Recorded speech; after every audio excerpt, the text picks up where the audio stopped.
Donc, je vais vous parler de la quantification des ressources florales disponibles pour les insectes pollinisateurs, donc qui fait suite à l'exposé qu'on vient de voir. Il s'agit en réalité de mon travail de post-doctorat, donc que j'ai réalisé donc après ma thèse à l'étranger, en Angleterre, à l'université de Bristol, avec Jane Memott, et puis en collaboration avec Bill Cunning, donc deux chercheurs qui travaillent sur les interactions plantes-pollinisateurs, des écologues, au sein d'un projet national qui s'appelait le projet Agriland.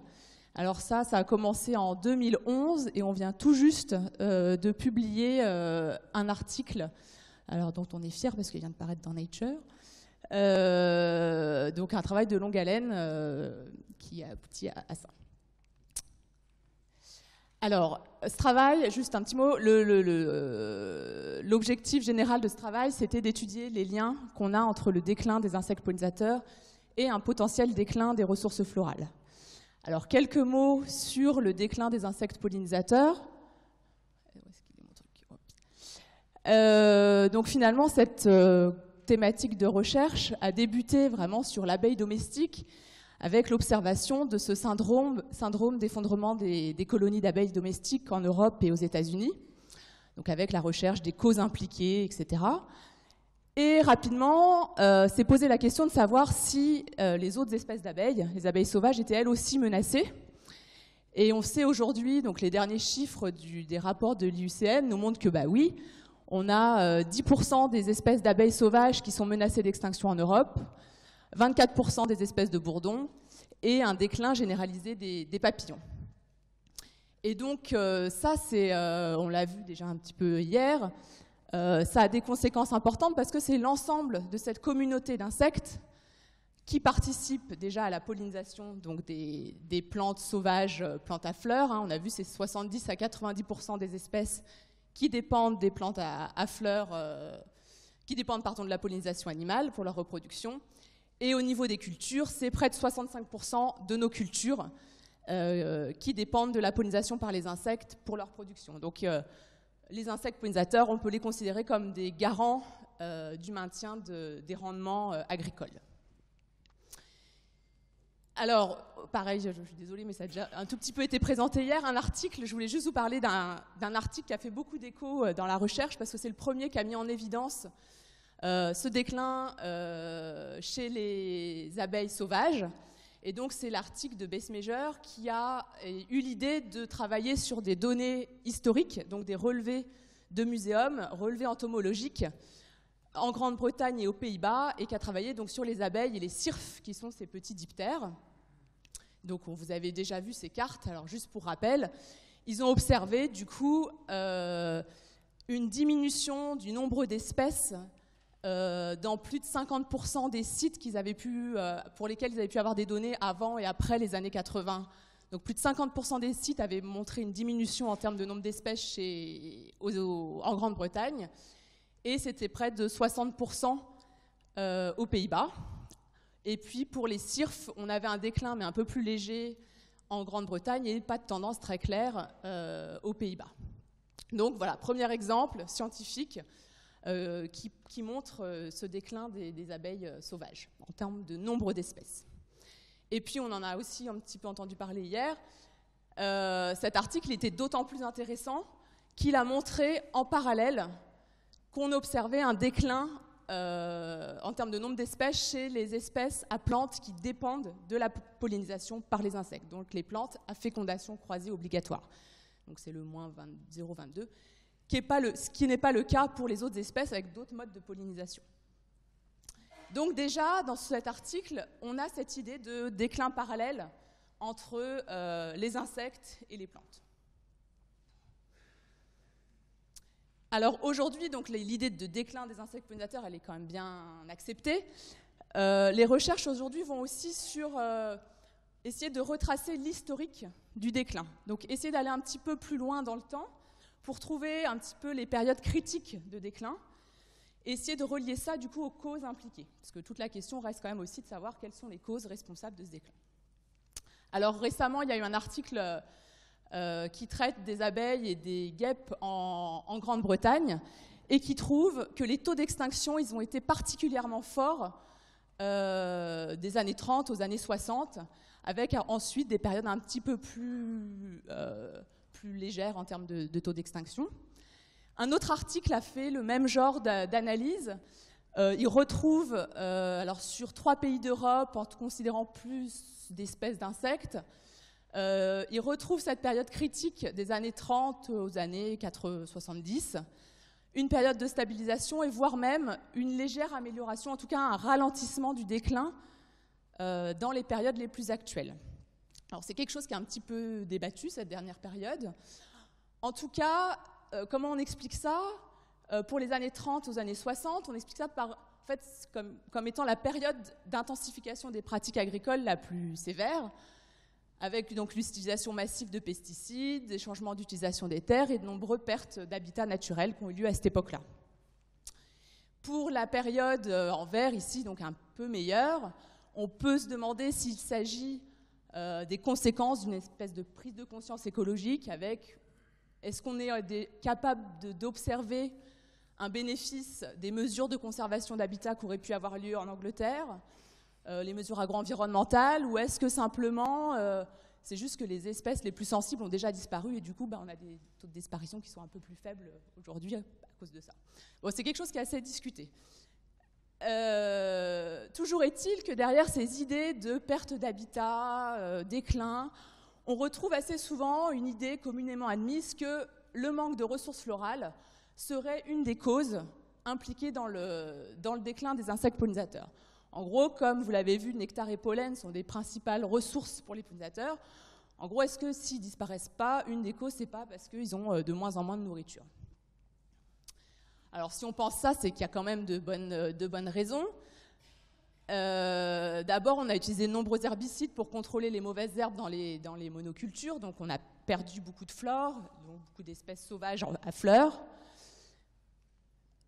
On a perdu aussi beaucoup d'éléments paysagers traditionnels comme les haies, qui sont aussi très riches en fleurs sauvages, en arbres, etc.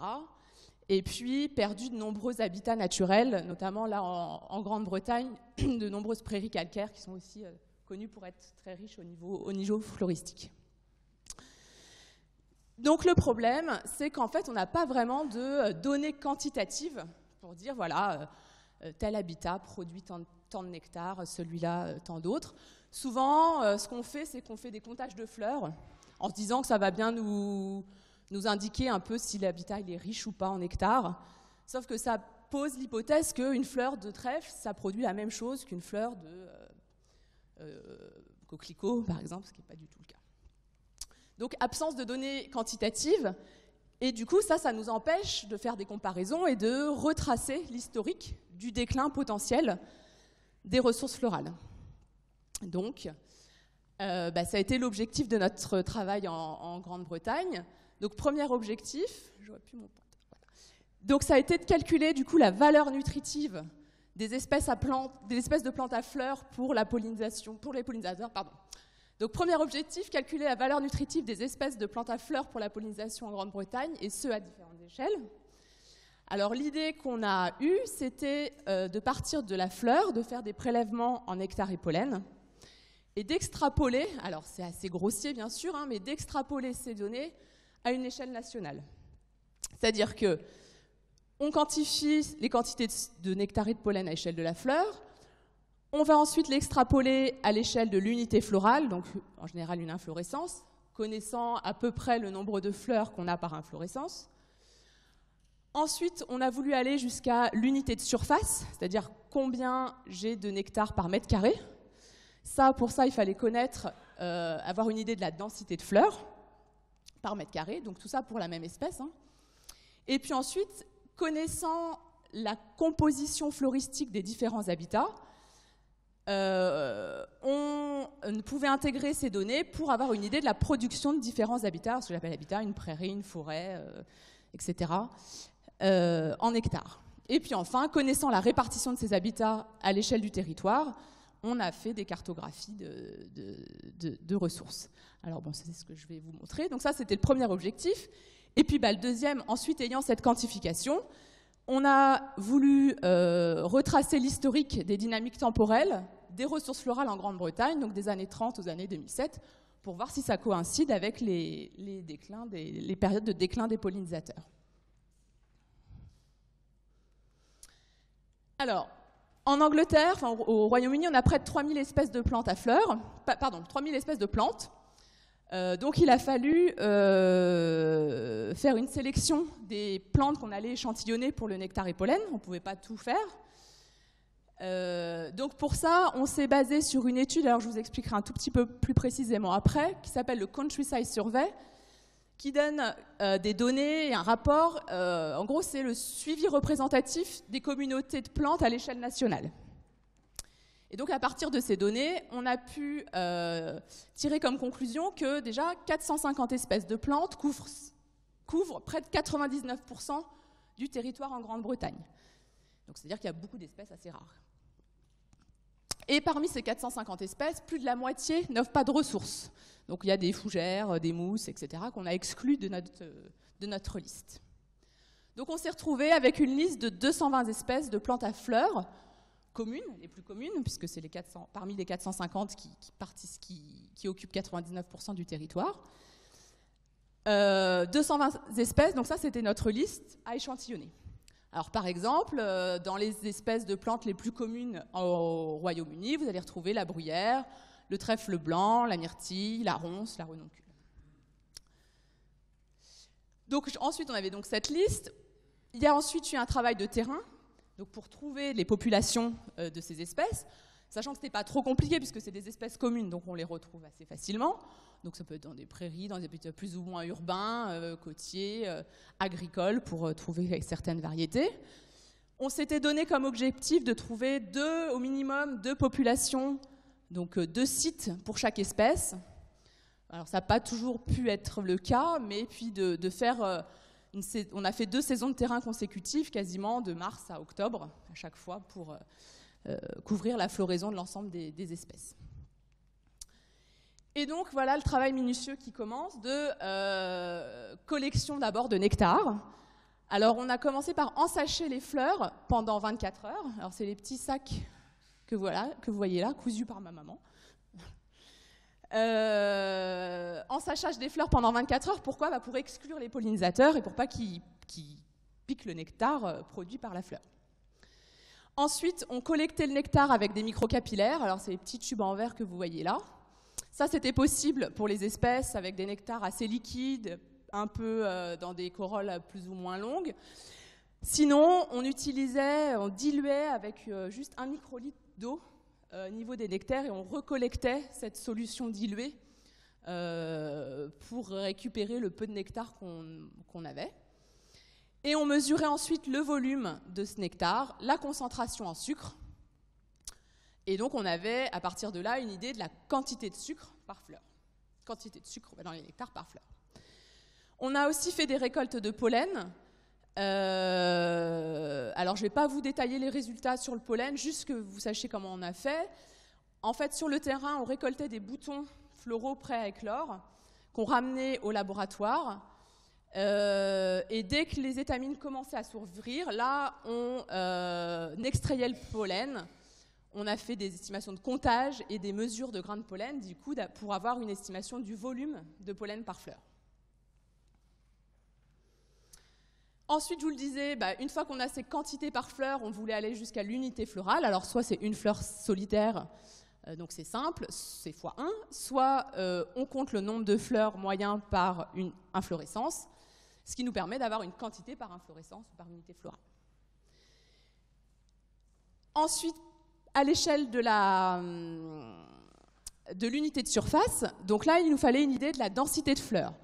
Donc on a compté à l'aide de quadras le nombre de fleurs ou nombre d'unités florales par unité de surface couverte par l'espèce en question. Donc combien j'ai de fleurs sur tant de surface couverte par l'espèce, de façon à avoir un ratio entre ces deux données, nombre de fleurs par unité de surface végétative. Et ainsi, on a une idée de la quantité de sucre par mètre carré, occupée par l'espèce en question. Donc si j'imagine que j'ai 1 mètre carré totalement couvert par cette espèce, combien j'ai de nectar. Et puis, donc là, ça permet d'avoir des données quantité de sucre par mètre carré par jour. Sauf que nous, ce qui nous intéresse, c'est de l'avoir sur l'ensemble de la saison. Du coup, on a utilisé des données de la littérature qui nous donne les périodes de floraison. Alors, date de début de floraison, fin de floraison. Et puis, on a estimé grossièrement que la densité florale variait au cours du temps en fonction d'un triangle, avec un pic de floraison au milieu, ce qui est une estimation qui n'est pas... Enfin, c'est ce qu'on a trouvé de mieux et de plus simple pour le moment, mais voilà. Voilà. Alors, on a pu, du coup, avoir des données de terrain, donc des données empiriques, pour près donc, de 161 espèces, mais il en manquait quelques-unes. Alors, du coup, on a dû passer par une étape de modélisation statistique sur la base, disons, de traits. Alors, les traits, c'est ce qui caractérise une espèce. Dans quelle famille botanique elle appartient, quelle forme de fleur elle a, son système de reproduction, son cycle de vie, qui sont tout ça des critères, des traits qui, on le sait, jouent sur la quantité de nectar. Des fleurs plutôt longues vont avoir plutôt plus de nectar que des fleurs plutôt courtes, etc. Et donc, à partir de ça, on a fait des prédictions, des valeurs prédites pour les espèces qui nous manquaient. Et donc, vous avez juste sur ce graphique des données qui montrent la régression entre, donc la corrélation, si vous voulez, entre les valeurs modélisées, prédites par le modèle, et les valeurs réelles, donc empiriques sur le terrain, pour les espèces pour lesquelles on a pu avoir des données de terrain.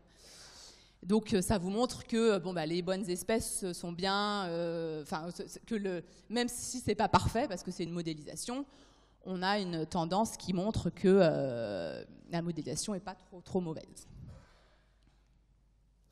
Alors, les résultats là-dessus. Alors, d'abord, donc, je vais vous montrer, juste pour commencer, disons les 10 premières espèces, donc les meilleures espèces en termes de production de nectar à l'échelle de la fleur. Donc, j'ai une quantité de sucre par fleur et par jour.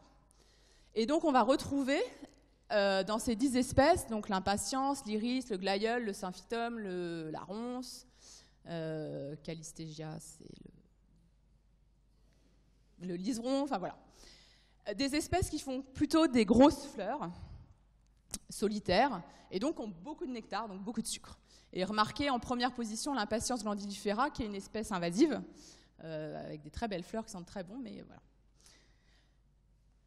Ensuite, si on passe à l'échelle de l'unité florale, de l'inflorescence, là on a une toute autre liste d'espèces qui apparaît. Donc là on a considéré le nombre de fleurs qu'on a dans une inflorescence. Et donc, on va retrouver dans les positions, des premières positions, des cirsiums, donc des chardons, des centaurées, du boudléiac, notia, du lierre, etc. Donc là, plutôt des espèces qui vont produire peu de nectar par fleur, mais beaucoup de fleurs sur une inflorescence.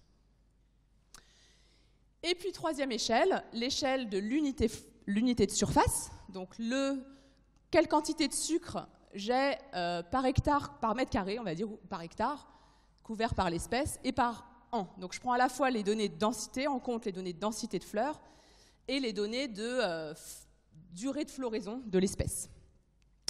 Donc là, toutes les espèces sont représentées. Donc vous avez la quantité, donc en première position, les espèces qui produisent le plus. Donc vous voyez que déjà, il y a beaucoup d'espèces qui produisent assez peu de nectar. Et si on regarde donc les 10 premières, on va retrouver alors une liste assez proche de la précédente, mais donc des chardons, du saule, donc des arbres qui peuvent être très, très riches en nectar, la centaurée, des bruyères, etc. Donc finalement, pour moi, c'est cette échelle-là qui est importante à considérer pour dire qu'une plante est favorable et bonne pour les insectes prédateurs, parce que c'est celle qui va, par unité de surface et par an, produire le plus. Donc voilà pour la première étape, on a caractérisé nos espèces en termes de production de nectar. Alors ça nous a permis de faire une base de données donc qui présente pour chaque espèce les différents traits dont je vous ai parlé, puis leur production de nectar par fleur, par inflorescence, par mètre carré, etc. Donc cette base de données, elle est en accès libre sur Internet, à ce site-là, ou avec l'article. Et donc on a utilisé les données pour l'étape suivante. On voulait donc avoir la valeur nutritive des habitats. Combien produit une forêt, si je compare une forêt à une prairie, à un habitat agricole, quelle est leur production? Donc pour répondre à cette question, il faut connaître la composition végétale des communautés qu'on va retrouver dans ces différents habitats. Donc on a croisé notre base de données en hectares, donc en quantité de sucre par hectare et par an. Cette base de données, on l'a croisée à des données préexistantes, des données de végétation qui sont disponibles au Royaume-Uni. Donc ça, c'était une chance, c'est qu'au Royaume-Uni, ils ont un suivi, ils ont un recensement national de leur végétation assez régulier. Donc c'est ce qui est donné par le Countryside Survey dont je vous parlais au tout début. Donc le dernier recensement, il date de 2007. Ils ont plus de 2500 sites répartis de façon à être représentatifs des habitats nationalement. Et dans chacun de ces sites sont relevés la composition en espèces végétales et la couverture végétative relative des différentes espèces. Donc c'est-à-dire j'ai telle espèce mais qui occupe tant de pourcents du territoire sur ma placette.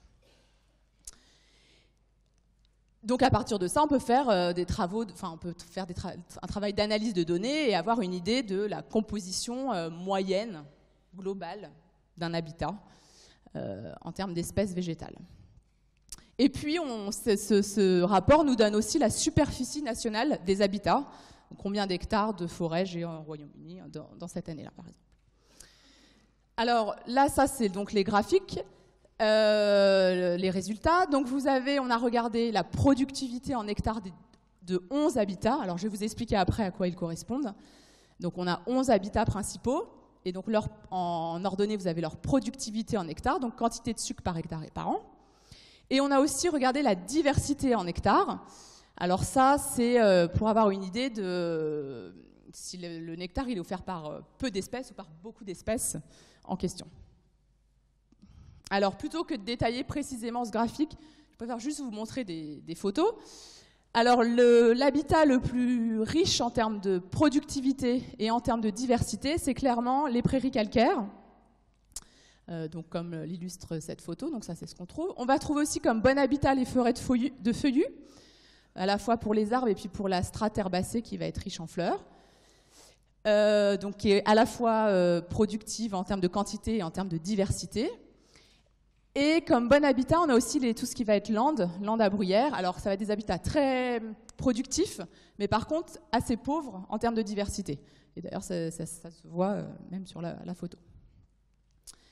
Donc ça, c'est les bons habitats. Et puis, à la fin de la liste, les mauvais habitats, on va trouver les terres arables, donc les habitats agricoles. Alors, même si on a des cultures comme le colza ou le tournesol qui peuvent produire des nectars, des ressources, finalement, moyenné à l'échelle nationale, avec toutes les cultures de céréales, etc. qu'on peut avoir, ça reste des habitats qui sont assez pauvres en moyenne. Et puis, de façon pas trop surprenante, les forêts de conifères sont les moins riches. Juste un mot sur ce qu'ils appellent là-bas les Improved Grassland, donc les prairies enrichies. Donc c'est des prairies enrichies en fertilisants, en azote, etc. pour le pâturage. Où en fait cet habitat, on a une espèce de variation en termes de production, c'est-à-dire que c'est des habitats qui, si on considère leur composition végétale, sont pas trop mauvais en termes de production de nectar, sauf qu'il faut quand même prendre en compte le fait qu'ils sont gérés, donc que les fleurs peuvent être coupées, que les moutons peuvent pâturer, etc. Et donc dans ce cas-là, leur production elle est beaucoup moins bonne. Donc là, le mode de gestion, il va avoir un impact important sur ce qu'on peut dire sur cet habitat-là.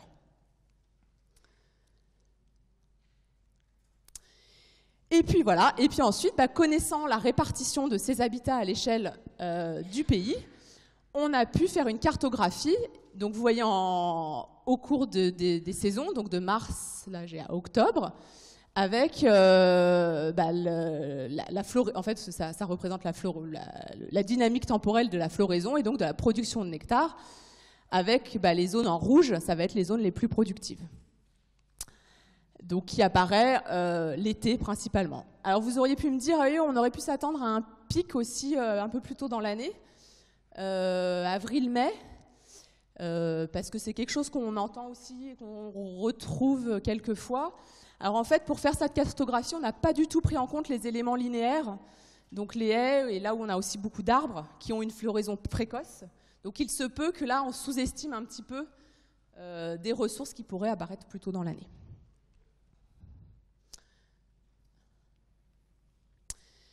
Et puis enfin, donc nationalement, donc cette fois, je vais prendre en compte aussi l'abondance des différentes espèces et des différents habitats à l'échelle nationale. Donc je vous présente sur ce graphique la contribution des différentes espèces, alors classées, contribution des différentes espèces à la production nationale. Donc j'ai tout poulé et comment contribue chaque espèce. Et donc ce qui est assez surprenant, c'est que vous voyez qu'on a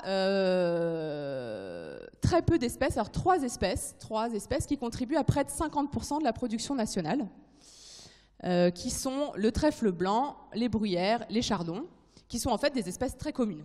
Donc c'est pour ça qu'elles contribuent beaucoup à l'échelle nationale. Et puis on peut faire pareil pour les habitats. Alors là, la taille du camembert vous renseigne sur la contribution de l'habitat nationalement. Et donc vous voyez qu'en première position, on va retrouver ces prairies gérées, qui sont d'un intérêt en termes de production de nectar qui sont moyennes, mais qui par contre sont tellement dominantes et tellement abondantes en Grande-Bretagne que du coup, nationalement, elles contribuent beaucoup. Alors que là, en dernière position, on va retrouver nos prairies calcaires. Prairies calcaires qui sont, on l'a vu tout à l'heure, les meilleures en termes de production, mais qui contribuent tellement, qui ont, en termes de superficie, qui ont tellement réduit que nationalement, elles contribuent plus beaucoup. Donc voilà, pour notre extrapolation donc à partir d'utilisation de données et de relevés de la fleur au pays en termes de production de ressources. Et puis donc la deuxième question qu'on avait, c'était maintenant qu'on a ça, est-ce qu'on peut retracer l'historique des dynamiques temporelles des ressources florales et en gros, est-ce qu'il y a eu un déclin ou pas en termes de quantité? Alors ça, on a réutilisé, c'est exactement la même méthodologie que je vous ai présentée, on a réutilisé des données du Countryside Survey qu'on a croisées à nos données de nectar. Donc les données de nectar restent les mêmes, mais les données de végétation, elles, changent puisqu'on a utilisé, certes, le dernier recensement, mais des recensements qu'il y avait eu avant. Donc en 78, 90, 98 et 2007, ce qui nous fait 4 points temporels. Et puis pareil, on a des données de superficie des habitats pour ces 4 années-là. Et puis, au vu de la frise que je vous ai présentée du déclin des insectes pollinisateurs avec la période critique des années 30 aux années 60, on a aussi eu envie d'aller un peu plus loin dans le temps, parce que 78, on s'est dit on passe peut-être à côté de la période de déclin. Et donc pour ça, on a travaillé à partir des superficies nationales d'habitat issues de cartes réalisées dans les années 30 par un géographe qui s'appelait Dudley Stamp. Donc c'est un géographe qui avait eu l'idée de faire des relevés d'habitat. C'est un peu un premier exemple de sciences participatives parce que il avait une armée alors c'était des collègues, des étudiants, des enseignants avec des écoliers sur le terrain à différentes placettes pour déterminer, je suis à tel endroit, je suis dans une forêt, je suis dans une prairie, je suis dans... voilà. Et ces cartes, elles viennent tout juste d'être numérisées, et donc elles constituent vraiment un trésor pour la recherche et en écologie. Alors le seul problème, c'est que pour cette période-là, on va juste avoir une idée de la superficie nationale des habitats, mais par contre, on n'a pas les données sur la composition végétale au sein des habitats. On a juste leur superficie nationale. Et donc, voilà ce qu'on a. Donc là, ce graphique vous présente les quantités totales de nectar à l'échelle du pays, alors en considérant l'Angleterre et les Pays de Galles. Quantité totale de nectar sur une année, pour les années 30, 70, 90, 98 et 2007, en ne considérant seulement que les changements de superficie des habitats.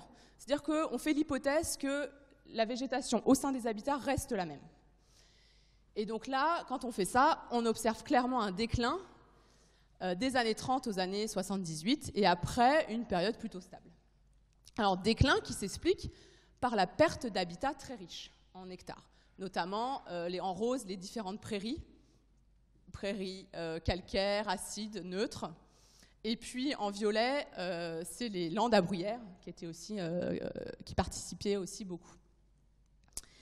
Donc ça, c'est notre premier scénario. Et puis deuxième scénario, on a voulu considérer, cette fois, je considère que j'ai un changement en termes de superficie des habitats, mais aussi en termes de composition végétale au sein des habitats.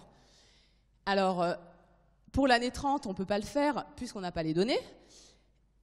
Et par contre, là, à partir des années 78, on retrouve notre période de stabilisation. Et de façon surprenante, on observe une réaugmentation dans les derniers des années 2000-2007.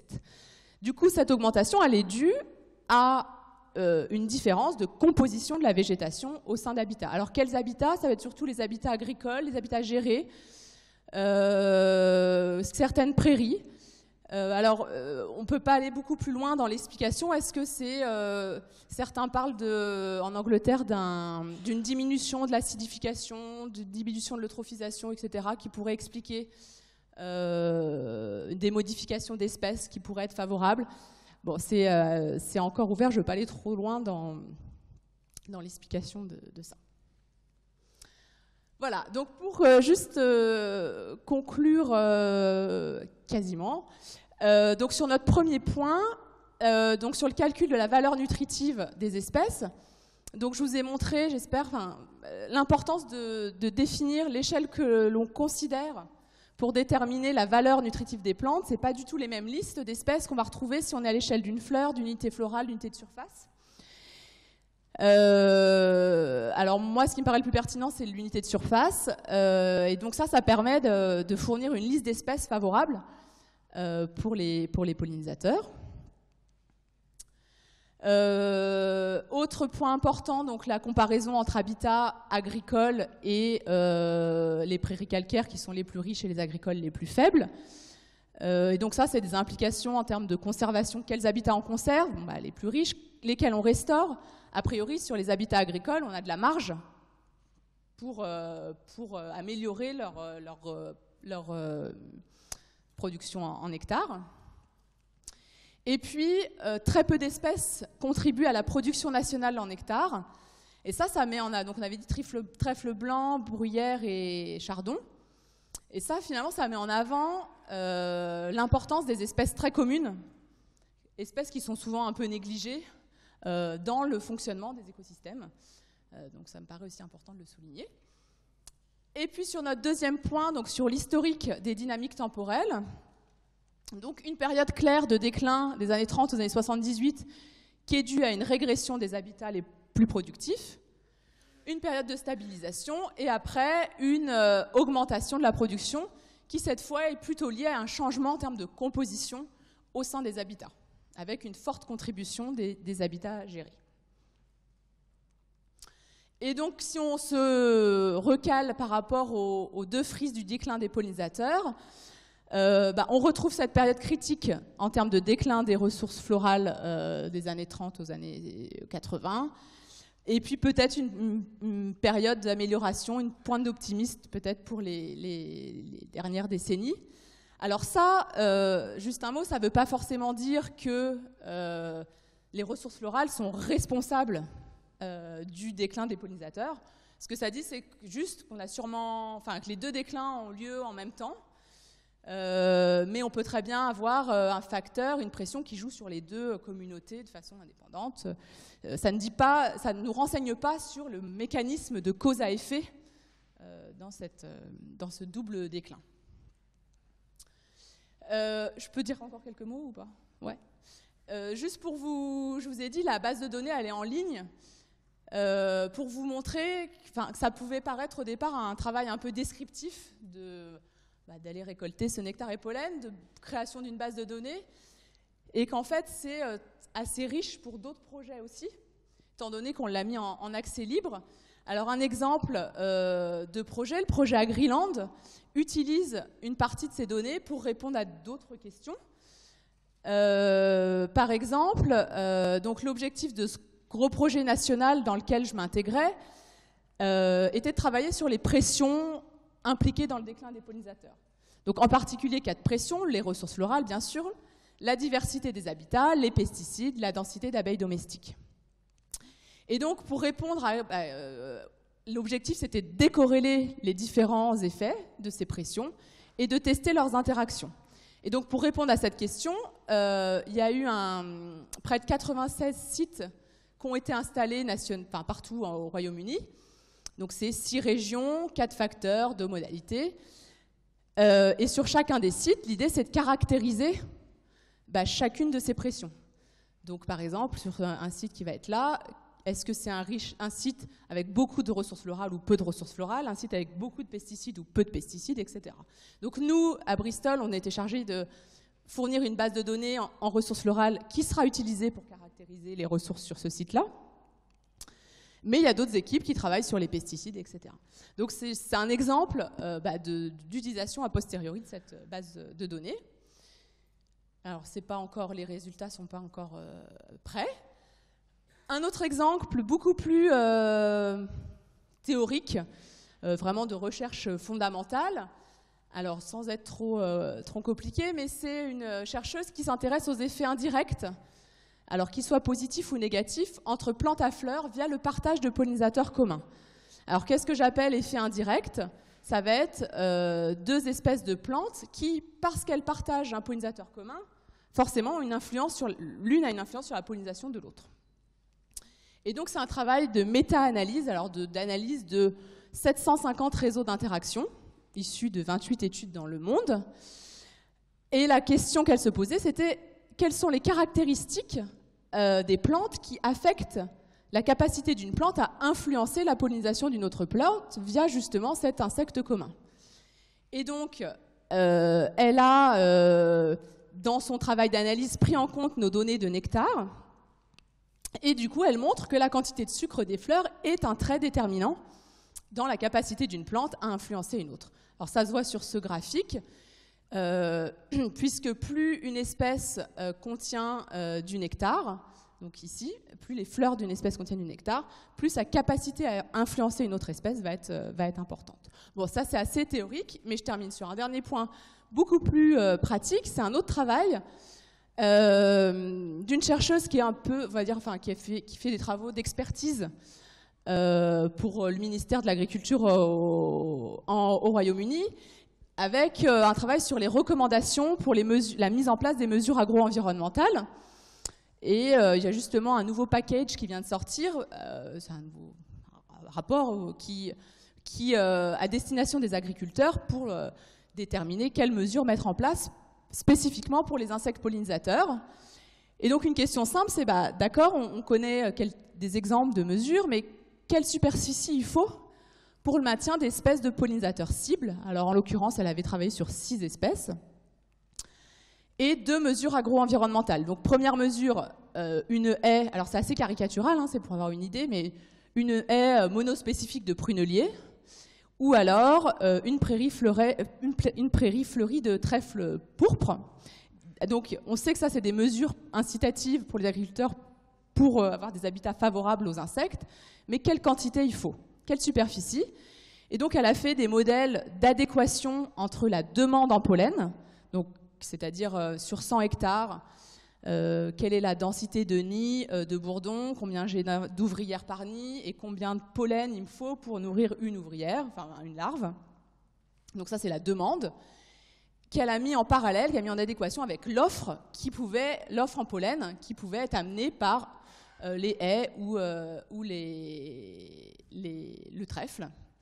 Et donc voilà, donc elle a abouti donc après ces calculs, il faut au minimum 1 km de haies de pruneliers et 2% d'habitat fleuri pour 100 hectares de terre cultivée, si on veut maintenir au minimum 6 espèces de pollinisateurs.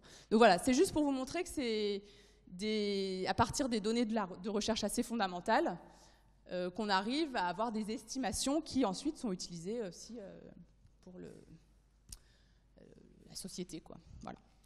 Donc merci de votre attention et puis merci donc à tous les co-auteurs de l'article, du travail et le groupe d'écologie des communautés dans lequel j'étais à Bristol, que je recommande chaudement s'il y en a des étudiants qui chercheraient des post-docs.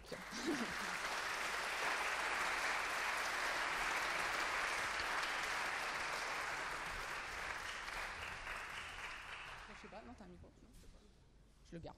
Y a-t-il des questions pour se mettre en appétit? Pardon.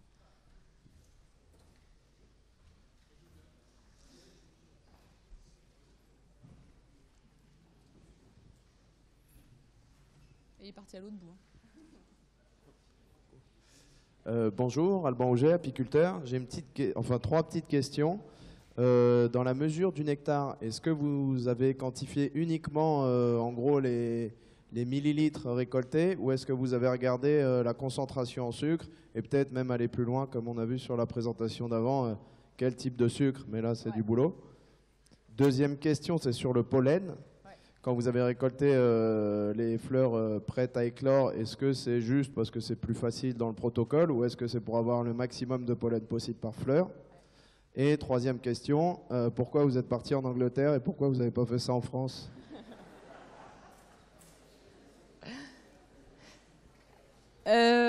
Alors, sur les nectars, on a effectivement mesuré le volume et la concentration en sucre. Donc ça, c'est avec un réfractomètre. On met juste une gouttelette. Ça donne en fait une idée en équivalent de saccharose, la concentration en sucre. Et après, on multiplie volume fois concentration et on a une idée de la quantité de sucre.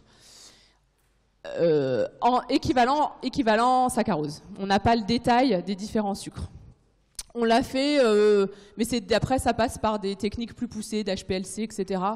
On l'a sur quelques exemples, mais on n'a pas assez de réplicas pour... voilà. Et pour le pollen, oui, si on a pris des boutons, c'était pour avoir la quantité maximale contenue, que peut produire une fleur d'une espèce, pour ne pas avoir de perte qui serait liée au fait qu'elle ait déjà été visitée par des insectes. Un peu comme le même principe que l'ensachage de nos fleurs pour le nectar. Finalement, là, c'était pour le pollen, on a pris les boutons. Et troisième question, l'Angleterre, y a des raisons scientifiques et puis des raisons non scientifiques.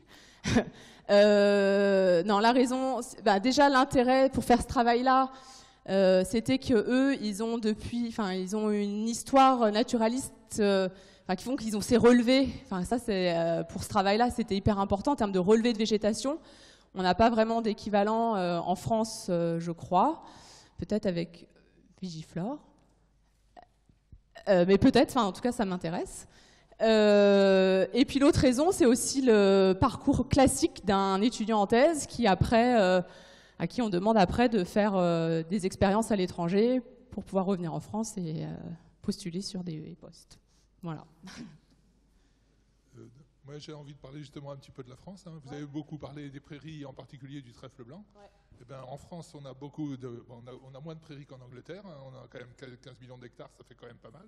On a semé aussi beaucoup de prairies. On utilise, en particulier, en France, on parle plutôt du trèfle violet que du trèfle pourpre, mais c'est la même chose. Puis il y a un certain nombre de trèfles qui sont utilisables. Il y a aussi des lotiers. Il y a peut-être plein de petites légumineuses qui, a priori, sont de très bonnes pollinisatrices.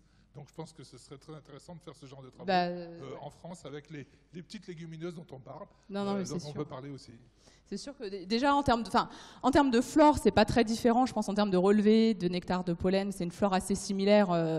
En tout cas, si on exclut le bassin méditerranéen en France.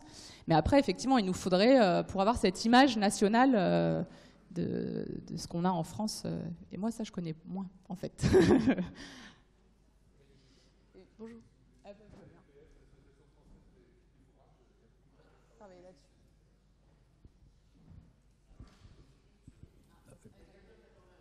Ça sera très court.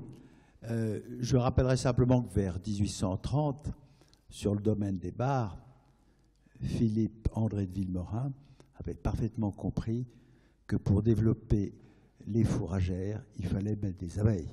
Il a constitué un rucher tout à fait particulier à ce moment-là, et c'est comme ça que le Gâtinais est devenu la première zone française de production de miel. Donc on avait eu déjà très tôt une réflexion sur cette chose-là en France. Et ça, c'était au domaine des bars. Domaine des bars, je vous invite à y aller, c'est un endroit exceptionnel. Bonjour, c'est une question à propos de la façon dont vous avez fait les extrapolations. Justement, vous avez parlé rapidement à un moment vous avez utilisé une partie modélisation pour estimer certaines choses. Ouais. Et donc vous avez pu là vérifier si ça collait bien en utilisant les données que vous aviez. Est-ce que vous avez une idée des incertitudes associées justement aux autres étapes ? Ouais, alors ça c'est un travail. On a, c'est un problème dans le sens où, alors on a pour chacune des étapes, on a les incertitudes en termes de quantité, c'est-à-dire la variabilité en termes de quantité de nectar, en termes de densité de fleurs. L'étape la plus variable, je dirais que c'est la densité de fleurs. Parce que ça, c'est aussi parce que c'est l'étape pour laquelle on avait le moins de réplicas, tout simplement. Et c'est vrai que se pose la question de ce qu'on appelle la propagation des erreurs, je veux dire, c'est pas juste c'est pas multiplicatif, c'est un petit peu plus compliqué que ça. On n'a pas à l'échelle nationale, du coup, l'image totale. Mais ça demande des petits outils stats un peu plus poussés que ceux que j'ai utilisés, quoi.